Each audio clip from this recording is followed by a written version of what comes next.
બનાસકાંઠાના ડીસાના ઝેરડા ગામે સોના ચાંદીના વેપારી સાથે લૂંટની ઘટના સામે આવી હતી।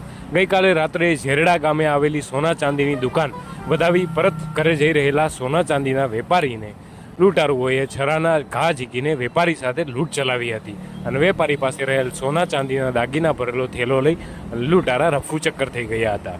જોકે સમગ્ર ઘટનાને લઈ ઝેરડા ગામે ઘેરા પ્રત્યાઘાતો પડ્યા હતા અને ઝેરડાના વેપારી એસોસિએશને બંધ પાડીને ડીસા ઝેરડા રોડ પર રોડ બ્લોક કરી વિરોધ પ્રદર્શિત કર્યું હતું।